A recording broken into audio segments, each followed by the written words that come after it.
Mga mahal na kapatid, papasalamat po tayo sa Panginoong Diyos sapagkat niloob niya na muli tayong magkatipon para makasamba sa Kanya at tumanggap ng Kanyang mga katotohanan. Sa anuman pong relasyon ay napakahalaga ng katapatan o pagiging tapat. Ang katapatan ay dapat pong mutual, give and take. Hindi po one way lang. Hindi po ang isang panig lang ang magtatapat at ang isa ay hindi. Maaari pong ang katapatan ay sa pagitan ng mag-asawa, ng naglilingkod at pinaglilingkuran, sa pagitan ng mamamayan at ng gobyerno o ng bansa. Kung ang pag-uusapan ay relihiyon o iglesia, sa pagitan ng mga kaanib at sa mga tagapanguna. At higit sa lahat ay ang katapatan ng mga lingkod ng Diyos sa Diyos. Ayaw po ng sino mang tao ang hindi tapat, sapagkat ang gayon ang karaniwang nagtataksil kahit pa sa gumagawa ng mabuti sa Kanya. Ang isang halimbawa po na ibinibigay ng Biblia na hindi tapat ay si Judas Iscariote na nagkanulo sa Panginoong Kristo, gayong wala namang ginawang anumang masama sa kanya kundi pawang mga kabutihan. Batay po sa Biblia, ang katapatan ay bunga ng pananampalataya at debosyon ng isang tao sa Diyos. Ang tatalakayin po natin sa leksyong ito ay ang katapatan sa Diyos. Marami po ngayon ang nag-aangkin at nagpapahayag ng kanilang katapatan sa Diyos. Subalit pagka sinangguni natin ang Biblia, kung sino ang talagang tapat, napasisinungalingan ng kanilang mga gawa ang inaangkin nilang katapatan. Hindi po tayo ang hahatol kung sino ang mga tunay na tapat na lingkod ng Diyos at sino ang hindi. Dahil ang Panginoong Diyos po lamang ang nakakaalam. Sapagkat ayon sa isinasaad sa aklat ng mga awit 44:21, nalalaman ng Diyos ang mga lihim ng puso. Sa puso po, tumitingin ang Panginoon Diyos. Gaano po ba kahalaga na mapatunayan nating mga lingkod ng Diyos ang katapatan natin sa Kanya? Sino po ba ang unang naghahanap ng katapatan sa mga tao? Magsimula po tayong bumasa sa Ikalawang Kronika 16, talatang 9. Ganito ang sinasabi sa atin ng Biblia. Minamasdan niya ang buong daigdig upang tulungan at aliwin ang lahat ng tapat sa Kanya. Sino po ang unang naghahanap ng katapatan sa mga tao? Ang Panginoong Diyos po mismo. Ano po ang katunayan? Ang sabi sa talata, minamasdan niya ng Panginoon ang buong daigdig upang tulungan at aliwin ang lahat ng tapat sa Kanya. Pagka binasa po natin ang talatang yan sa saling ang salita ng Diyos, sinasabi roon, nakatingin ang Panginoon sa buong mundo para palakasin ang mga taong matapat sa Kanya. Kung gayon, ang Diyos po ang humahanap sa mga tao na maging tapat sa Kanya. Bakit po hinahanap ng Diyos ang mga taong tapat sa Kanya? Upang sila'y tulungan, aliwin, at palakasin. Kaya napakahalaga po na mapatunayan natin ang katapatan natin sa Diyos. Nakalaan po ang mga kabutihan ng Diyos sa mga tapat sa Kanya. Ano po ba ang katotohanang isinasaad sa Biblia? Kaya hinahanap ng Diyos ang mga taong tapat ang puso sa Kanya. Basahin naman natin ang sagot dito sa Aklat ng Mga Awit sa 12, talatang 1. Ako, o Panginoon, iligtas mo sana. Mabubuting tao ngayon ay wala na. Wala nang matapat ngayong makikita. Ano po ang katotohanan ng isinaad sa Biblia? Kaya hinahanap ng Diyos ang mga taong tapat ang puso sa Kanya. Ang sabi sa talata, mabubuting tao ngayon ay wala na. Wala nang matapat ngayong makikita. Ang Biblia po ang may sabi niya. Hindi po ba't ito nga ang nangyayari at patuloy pang nangyayari? Ang mga tao sa mundo ay libang na libang sa mga bagay sa buhay na ito. At nalilimutan ang Diyos at ang mga bagay na ukol sa Diyos. Kung nagre-relihiyon man o naglilingkod man sa Diyos, mali naman ang paraan. O hindi ayon sa kanyang mga kalooban na nakasulat sa Biblia. Ang nakalulungkot, maging sa iglesia, maging sa bayan ng Diyos ngayon, nangyayari ito. Oo, naglilingkod. Subalit ang katapatan ng marami ay nakaukol na sa pinuno o sa tao at hindi na sa Diyos. Nahulog na sa kapanatikuhan o sa bulag na pagsunod, sa pagpupuri sa tao at hindi na sa Panginoon Diyos. Meron namang mga kaanib na noong bumangon ang malaking pagsubok sa iglesia ay sinubukan namang patunayan ang kanilang katapatan sa Diyos sa pamamagitan ng pagtatanggol sa tunay na mga doktrina o mga aral. Subalit, dumating ang panahon dahil nainip, hindi nakapaghintay sa pagsasaayos na gagawin ng Diyos sa iglesia, nawala na ang kanilang katapatan. Nang bumaling sila sa mga bago at mga maling doktrina. Sa mga salita nga ni Apostol Pablo, nakasulat sa Galatia 1:7 hanggang 8, nagsilipat sila sa ibang ebanghelyo. Tinawag niyang ibang ebanghelyo dahil iba sa ipinangaral niya o sa ipinangaral ng sugo ang kanilang itinuturo. Nahulog sila sa pangangaral ng ibang ebanghelyo na binaluktot dahil hindi naman nila naunawaan ang tunay na kahulugan ng nakasulat sa banal na kasulatan. Ayon sa ikalawang Pedro 3:16, ang kanilang ginawa ay tiyak na pagtataksil din at kawalang katapatan sa Panginoon Diyos. Balikan po natin yung kinahulugan ng iba na ang katapatan ay nabaling sa tao, sa pinuno, sa mga tagapanguna. Sinasabi po ba nating mali ang maging tapat sa mga pinuno o sa mga tagapanguna? Hindi po. Utos ng Diyos.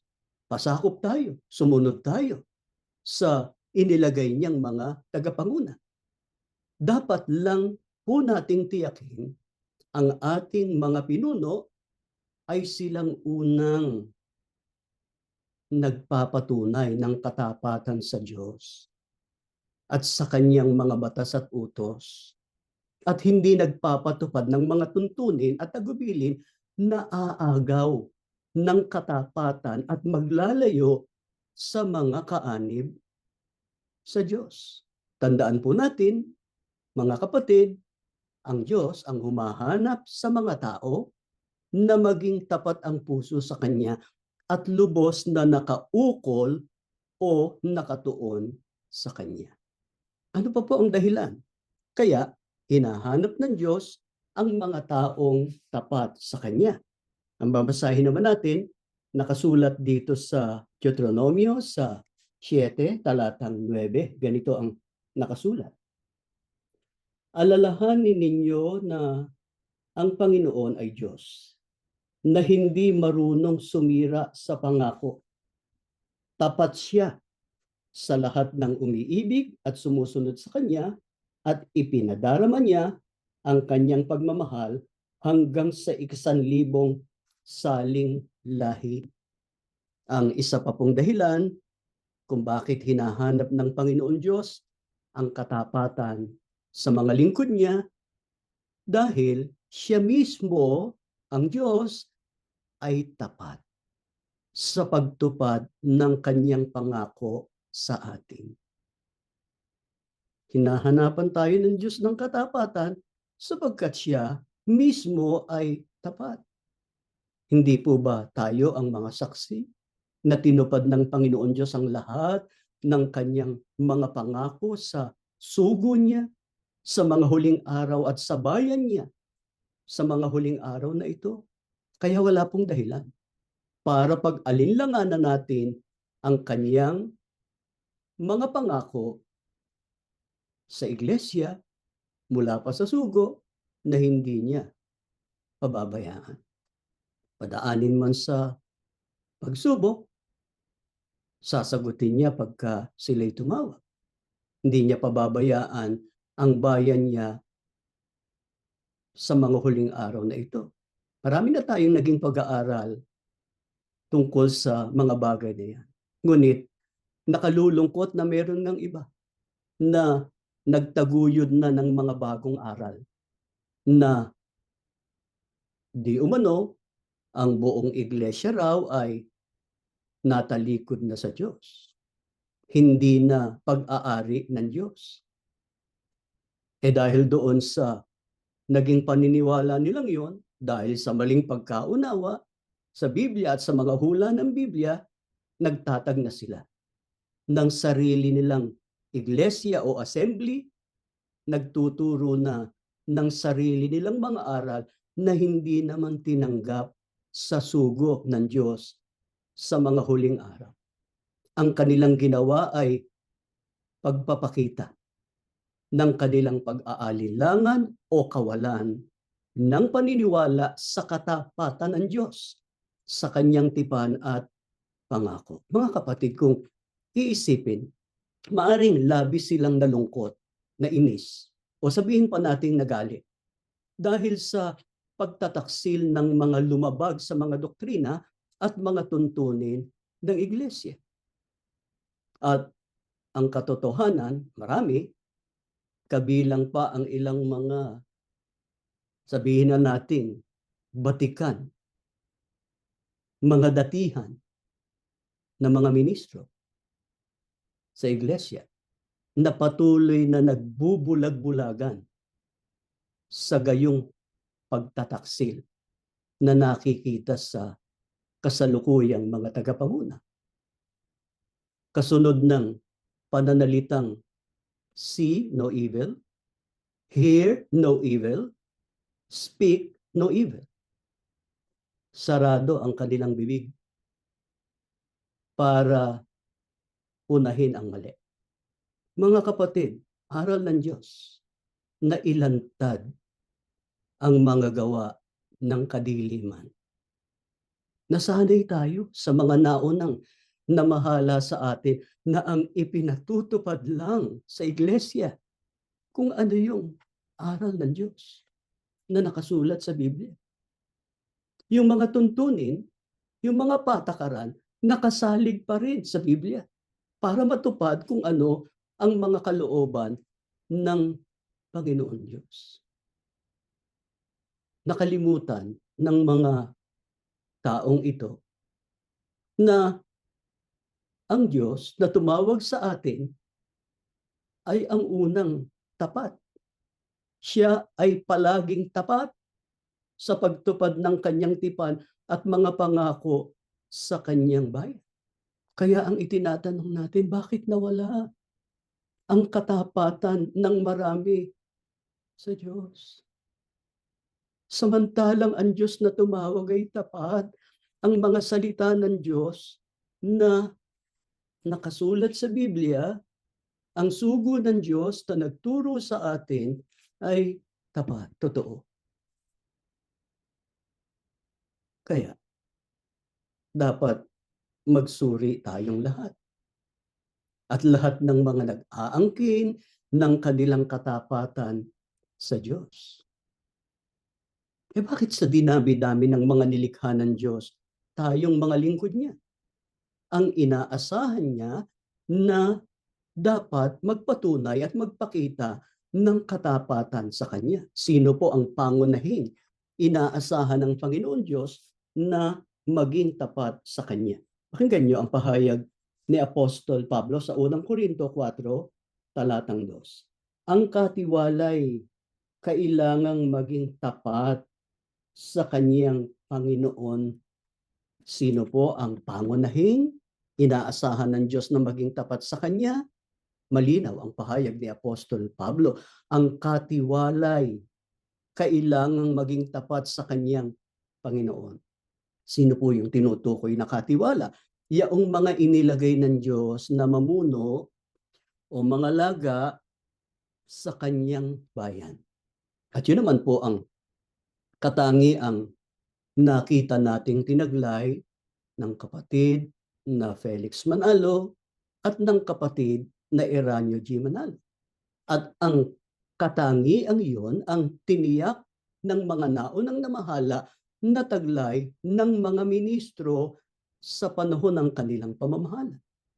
Tiniyak din nila na ang pinag-uukulan nila ng kanilang pagpupuri at pagluwalhati ay ang makapangyarihan Diyos at ang Panginoong Hesukristo at hindi ang kanilang sarili, upang ang mga kaanib ay hindi mahulog sa pagsasagawa ng tinatawag na cult of personality o labis na pagpupuri na halos sambahin na ang tao o ang leader. Mga mahal na kapatid, pinatototohanan ng mga nakasaksi sa pangangaral ng sugo na noon, madalas, habang nangangaral, si kapatid na Felix Manalo ay sinasabi niya habang itinataas ang Biblia, huwag kayong maniwala o manampalataya kay Manalo, kundi dito tinuturo ang Biblia sa mga salita ng Diyos na nakasulat sa Biblia. Gayon din, mariing itinagubili ni kapatid na Eranio Manalo sa lahat ng mga ministro at mga may tungkulin sa iglesia na hindi kailangang banggitin ang kanyang pangalan sa bawat panalangin sa panahon ng pagsamba. Sapat na ang minsang pagbanggit sa pamamahala ng iglesia sa panalangin. Hindi kailangang ulit-ulitin. Ngayon, hindi gano'n. Pagka hindi mo binanggit ang pangalan ng kasalukuyang pamamahala sa iglesia sa panalangin, may kalalagyan ka. Ang katumbas noon ay hindi ka napasasako. Hindi ka gumagala. Hindi ka kaisa ng kasalukuyang pamamahala sa iglesia. Kaya mula sa unang panalangin, sa panalangin sa abuloy, sa panalangin sa pagtatapos, sa panalangin ng mga may tungkulin, laging nandun. Laging binabanggit yung pangalan ng kasalukuyang tagapanguna na nahulog na nga sa cult of personality. Na ang pinupuri, na ang niluluwalhati, hindi na ang Diyos. Naaagaw ang katapatan ng mga kaanib sa iglesia sa Diyos dahil doon sa hinahanap ng kasalukuyang tagapanguna sa iglesia. Meron nga kaming nabalitaan. Isang veterano, datihang ministro, mahusay magteksto, pero hindi nabanggit yung pamamahala sa kanyang panalangin. Idinistino sa malaya.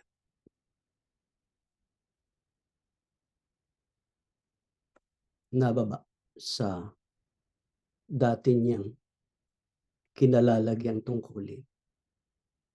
Bakit ganon? Samantalang ang humahanap sa atin ng katapatan ang Diyos. Ang Diyos ang dapat nating papurihan. Ang Diyos ang dapat nating bigyan ng kaluwalhatian. Kaya kami na mga ministrong nangunguna sa inyo, pinahintulot ng Diyos na kami ang mangaral sa inyo ng mga hindi makatarungang itiniwalag. Sinisika po namin na patunayan sa Diyos ang katapatan. Yung mga itinuturo namin dito ay paho ang mga aral ng Diyos. Hindi namin kayo hinihikayat na kami ang papurihan, kami ang pasalamatan. Hindi ganoon. Sapagkat ang Panginoon Diyos ang dapat pag-ukulan natin ng pagpupuri, pagluwalhati ng katapatan. Eh ang mga ministro lang ba ang inaasahan ng Diyos na maging tapat sa Kanya at sa Panginoong Kristo? Tingnan ninyo nakasulat dito sa Efeso, sa 1, ang talata po ay 1, ganito ang sinasabi. Si Pablo na apostol ni Kristo Jesus sa pamamagitan ng kalooban ng Diyos sa mga banal na nangasa Efeso at sa mga tapat kay Kristo Jesus. Hindi lang po ang mga ministro o mga tagapanguna ang inaasahan ng Diyos na maging tapat sa Kanya at sa Panginoong Kristo, kundi maging sa lahat ng mga banal. Sino po ba ang tinutukoy ng Biblia na mga banal? Yung mga binanal sa pamamagitan ng dugo ng Panginoong Kristo. Sa makatwibaga ay ang mga kaanib sa Iglesia ni Kristo. Nakasulat yan sa Gawa 20:28, sa Roma 16:15 hanggang 16. Yung pong hindi makatarungang itiniwalag, kasama tayo doon. Kung tunay na naniniwala tayong tunay pa rin tayong mga kaanib sa Iglesia ni Kristo, ay dapat patunayan natin sa Diyos at sa Panginoong Hesukristo ang ating katapatan sa kanila. Kaya kung tayo ay patuloy pang nagkakatipon ngayon, hindi bilang hiwalay na iglesia, kundi yung dati na ating pagka-iglesia ni Kristo, huwag nating babaguhin. Huwag nating iwawala yung katapatan natin sa Diyos. Maging tapat tayo sa Diyos sa lahat ng panahon, anuman ang ating maging kalagayan sa buhay na ito. Marami po sa mga nagpapakilalang bayan sila ng Diyos na sa bibig lang ang katapatan. Ang ibig sabihin, sinasalita o inaangkin lang nila ang katapatan. Yun namang grupo na dating mga kaanib sa iglesia na ngayon ay nagtatag na ng sarili nilang assembly, ay nagpapahayag din na sila ang totoo o tapat na mga anak ng Diyos. Dahil nalaman daw nila, natutunan nila ang totoo o tunay na pangalan ng Diyos at tamang pagpigkas noon. Mga kapatid, sino po ba ang tunay at tapat sa Diyos? Bakit maling angkinin? Bakit maling ipahayag lang ang katapatan sa Diyos? Kaya nga sinabi namin sa inyo kanina, hindi tayo ang hahatol kung sino yung tapat. Sapagkat ipinakikilala ng Biblia kung sino yung tunay na tapat na lingkod ng Diyos. Ano ba ang katunayan na ang isang lingkod ng Diyos ay tapat sa Kanya? Balikan natin yung Deuteronomio 7, talatang 9. Meron po kaming ipapapansin sa inyo. Talastasin mo nga na ang Panginoon ninyong Diyos ay siyang Diyos, ang tapat na Diyos, na nag-iingat ng tipan at naggagawad ng kagandahang loob sa mga umiibig sa Kanya at tumutupad ng Kanyang mga utos hanggang sa 1,000 salin ng lahi. Sinasabi po ng Biblia na ang tapat na mga lingkod ng Diyos ay yaong mga umiibig sa Kanya at tumutupad ng Kanyang mga utos. Ilang ulit man nating sabihin na umiibig at tapat tayo sa Diyos. Subalit hindi naman natin tinutupad ang kanyang mga utos, hindi tayo tunay na tapat. Ang katapatan ay hindi lamang sinasalita, kundi isinasabuhay. Lifestyle po ang katapatan. Lakad po o paraan ng pamumuhay ang katapatan. Kaya dapat yung sinasabi nating katapatan, pinatutunayan natin sa aksyon yun. Pinatutunayan natin sa gawa. Walang sino man ang makapagsasabi ng buong katotohanan na siya ay tapat sa Diyos kung hindi siya namumuhay ng ayon sa mga utos ng Diyos o kalooban ng Diyos na nakasulat sa Biblia, sa halip ay lumalabag sa kanyang mga utos. Kaya, kumuha tayo ng ilang halimbawa ng mga utos ng Diyos at itanong natin sa ating sarili, sinusunod ba natin? Tinutupad ba natin? Pagka ang sagot natin, oo, at tinutupad nga natin, tapat tayo sa Diyos. Pero kung kahit sabihin natin, tapat ako sa Diyos, pero hindi naman natin sinusunod yung kanyang utos, hindi natin napatutunayan na tapat tayo sa Diyos. Ang isang tanong, sinusunod po ba natin ang utos ng Diyos na ibigin ang kapatiran, ang ating kapwa, maging ang ating mga kaaway? Kung ang sagot natin ay opo at ginagawa nga natin, sa Diyos tayo nagtatapat. Pero kung hindi natin maibig ang ating kapwa, maging ang itinuturing nating kaaway, lalo na ang kakapatid sa iglesia, hindi tayo tapat sa Diyos. Nakalulungkot ang kasalukuyang tagapanguna at ang mga kaisa niya, ang isip, ang layunin sa iglesia ay promotor sa pagtuturing na kaaway yung mga pumupuna sa kanila, yung mga hindi nakikipagkaisa sa maling ginagawa nila. Ultimong sariling pamilya, sariling magulang, sariling mga kapatid. Sa halip na pag-ibig, sa halip na kagandahang loob ang ipakita, pero ang nakikita ay yung kabaligtaran. Sila pa yung nanggigipit. Sila pa yung nang-uusig.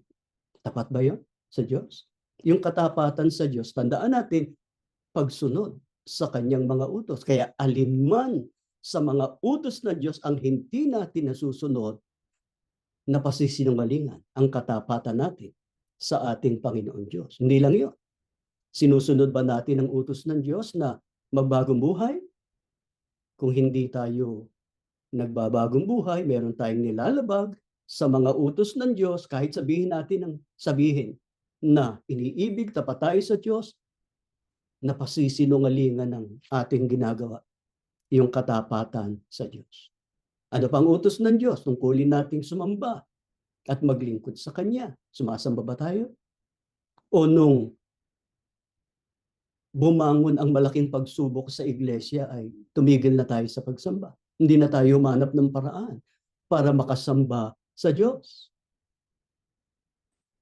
At ang iniisip natin ay, tsaka na lang ako sasamba, tsaka na lang ako maglilingkod. Mga kapatid, nakabatay ba sa tao? Sa ginagawa ng tao, sa maling ginagawa ng kasalukuyang pamamahala, ang paglilingkod natin sa Diyos? Hindi ba ang Diyos ang tumawag sa atin sa paglilingkod? Kaya kahit pa sa kasalukuyan nating kalagayan, sasamba at maglilingkod tayo sa ating Panginoon Diyos. Utos din ng Diyos na ilantad ang mga gawa ng kadiliman. Isiwala. Sawatain ang mga gawa ng kadiliman. Yun ang ating ginawa. Nang nakakita tayo ng katiwalian sa iglesia, pinarating natin sa pamamahala. Nagsalita tayo. Pero anong ginawa? Itiniwalag tayo ng hindi makatarungan. At yung mga tiwali, Sila pa yung pinanatili, pinagtiwalaan, ginantimpalaan. Pero tayo ay nanindigan. Sapagkat alam natin yung tama. Na ituro na sa atin kung ano ang tama, kung anong ayon sa kalooban ng Diyos. Kaya iyon ang paninindiganan natin. Na ituro na sa atin ang katapatan ng Diyos, na hindi niya tayo pababayaan kahit sa panahon ng pagsubok, panghawakan natin yun. Huwag tayong tumulad sa iba na nang sinubok ng Diyos ang iglesia, ang inisip, pinabayaan na ng Diyos ang iglesia. Natalikod na ang iglesia. Hinding-hindi po matatalikod ang iglesia ni Kristo sa mga huling araw. Kaya, hindi dapat mawala ang katapatan natin sa Diyos. Ano pong ipinaaalala sa atin ng Diyos? Upang hindi mawala ang ating katapatan sa Kanya. Tingnan ninyo nakasulat sa awit sa 78, talatang 8, ganitong sinasabi. At huwag maging gaya ng kanilang mga magulang, may matigas na ulo at mapaghimagsik na lahi, isang lahing binaglagay sa matuwid ng kanilang puso at ang kanilang diwa ay hindi tapat sa Diyos. Sinasabi ng Biblia na hindi tayo dapat gumaya o tumulad sa unang bayan ng Diyos sa Israel, na isang lahing matigas ang ulo at mapaghimagsik. Bakit sila naging matigas ang ulo at mapaghimagsik? Sinabi rin ang talata ng Biblia, hindi matuwid ang kanilang puso, ang diwa o espiritu nila ay hindi tapat sa Diyos. Nakalulungkot, nasusumpungan din sa bayan ng Diyos gayon ang ganito. Hindi na sa Diyos nakaukol ang katapatan, kundi sa leader na. Mas binibigyan diin nila yung pagiging isa sa kasalukuyang leader kaysa sa pagiging isa nila sa Diyos. Tandaan natin, ang hindi tapat sa Diyos, sila yung matigas ang ulo at mapaghimagsik. Nakalulungkot tayong inaakusahan nila na matigas ang ulo at mapaghimagsik. At di umano ay naging sanhi tayo ng pagkasira ng bayan ng Diyos. Mga kapatid, ang sinasabi natin yung totoo. Hindi natin sinisiraan ang iglesia. Mahal na mahal natin ang iglesia. Ang masama yung totoong iglesia, matuwid ang pamamahala, pagkatapos pinupuna mo. Nagsasalita ka ng laban. Ganun ang nangyari doon sa isang grupo na ngayon ay namamayagpag sa iglesia. Ang pinupunan nila yung pamamahala ng KRD. Nakalulungkot nang mawala ang KRD, sila yung namamayagpag ngayon sa iglesia. Kaya ano nangyari sa iglesia? Nabago ang maraming bagay sa iglesia sapagkat hindi na yung kung ano yung itinuro ng sugo at ng naunang namahala ang nakapangyayari sa iglesia. Mga kapatid, tayong mga kaanib sa iglesia ni Kristo sa mga huling araw na ito, bakit hindi tayo dapat matulad sa bayang Israel? Na hindi na natiling tapat sa Diyos, sa halip ay nagimagsik hanggang sa lubos silang natalikod. Ano po ba ang inaasahan ng Diyos sa bayan niya sa mga huling araw na ito? Pakinggan ninyo ang mga huling talatang babasahin ko. Ito'y hula na nakasulat sa Apokalipsis 14, 12 hanggang 13. Ganito ang sinasabi. Unawain po natin mabuti. Narito ang pagtitiyaga ng mga banal, ng mga nagsisitupad ng mga utos ng Diyos at ng pananampalataya kay Jesus. At narinig ko ang isang tinig na mula sa langit na nagsasabi, isulat mo, mapapalad ang mga patay na nangamamatay sa Panginoon mula ngayon. Oo, sinasabi ng Espiritu upang sila'y mangagpahinga sa kanilang mga gawa sapagkat ang kanilang mga gawa ay sumusunod sa kanila. At nakita ko at narito ang isang alapaap na maputi at nakita ko na nakaupo sa alapaap ang isang katulad ng isang anak ng tao na sa kanyang ulo'y may isang putong na ginto at sa kanyang kamay ay may isang panggapas na matalas. At lumabas ang ibang anghel sa templo na sumisigaw ng malakas na tinig doon sa nakaupo sa alapaa. Ihulog mo ang iyong panggapas at gumapas ka sapagkat dumating ang oras na ang paggapas sapagkat ang aanihin sa lupa ay hinog na.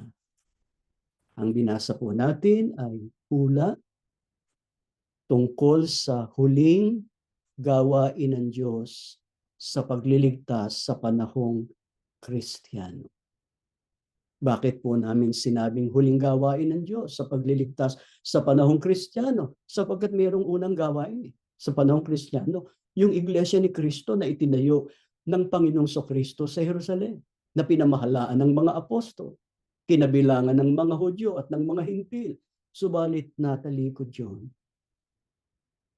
At yung mga hindi sumunod sa pagtalikod, na ginawa ng mga bulaang propeta, pinapatay. Kaya hindi natin kinamulatan yung unang Iglesia ni Kristo. Pero merong panghuli. Yung Iglesia ni Kristo sa mga wakas ng lupa na pinagsuguan ng Diyos sa ikatlong anghel sa panahon ng mga huling araw. Yung anghel tumutukoy sa sugo yun. Naunawaan natin na itong mga talatang binasa natin natupad kay kapatid na Felix Manalo at sa Iglesia ni Kristo na bunga ng kanyang pangangaral. Sinabi ng Biblia na may mga banal o mga kaanib sa Iglesia na darat ng tapat, na sumusunod sa mga utos ng Diyos at sa kanilang pananampalataya kay Jesus. Daratnan sila ng panahon ng pag-aani, ng paggapas, o ng araw ng paghuhukom. Nung nabubuhay pa ang kapatid na Eranio Manalo sa isang recorded preaching niya, ay binigyan din niya sa iglesyang ito, kabilang ang mga tapat sa pagsunod sa mga utos ng Diyos at sa pananampalataya nila sa Panginoong Hesukristo.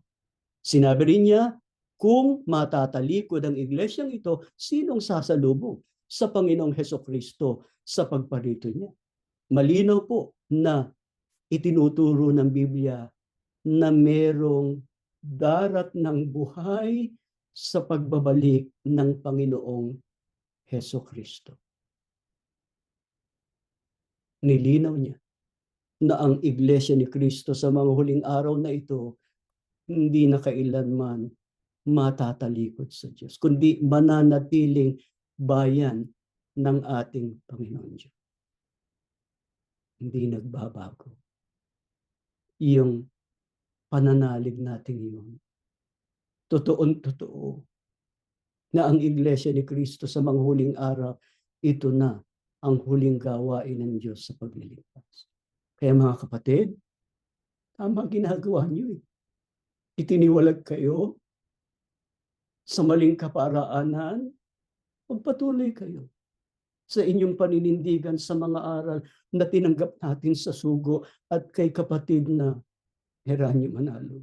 Totoong napakaraming pagsubok ang pinagdaraanan ng iglesia ngayon. Hindi lang ang iglesia sa kabuuan, kundi ang individual, ang pamilya natin.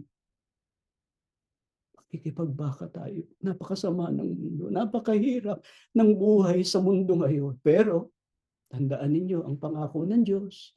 Kaya nagmamasid siya. Kaya tinitingnan niya. Kaya hinahanap niya ang mga tapat sa Kanya upang sila ay tulungan, aliwin, palakasin. At yun naman ang ginagawa ng Diyos sa atin, na mga naninindigan sa panig ng katotohanan. Hindi natin nililimot na ang Diyos natin ay tunay, buhay, makapangyarihan sa lahat. Siyang tumawag sa atin sa paglilingkod na ito. Magtapat tayo sa Kanya. Kaya kung sinasabi natin hanggang ngayon, Iglesia ni Kristo tayo, patunayan natin yun sa ating mga gawa. Hindi sinasabi lang natin. Kaya ang ating pagmamakaawa sa Diyos, Ibalik na niya ang iglesia sa dating kalagayan. Banal, malinis, maayos, para mahanda tayong ganap sa nalalapit na kaligtasan. Napakabait ng Diyos sa atin. Napakabuti niya. Huwag natin siyang tatalikuran. Sa Kanya tayo magtapat. Kaya yung mga dumadalo dito, na nakasasamba pa, sa kapilya, nakakarinig pa ng pagtuturo ng kasalukuyang pamamahala at ng mga ministro at manggagawa sa iglesia, kung ano yung tama, kung ano yung ayon sa kalooban ng Diyos na naririnig natin, yun lang ang susundin natin. Yung mga mali, mga maling tagubilin, yung makapagpapalayo sa atin sa Diyos at makapaghahati ng katapatan natin sa Diyos, ay huwag natin gagawin, huwag natin susundin. Paano yung ititiwalag ako? Gawin nila. Pero ang Diyos, hindi tayo hihiwalayan kailanmat nagtapat tayo sa Kanya. Pakamahalin natin ang ating pagka-iglesia ni Kristo. Bago tayo manalangin, inaanyayahan po namin kayo na humawit ng ating kahalalan. Tumayo kayo mga kapatid.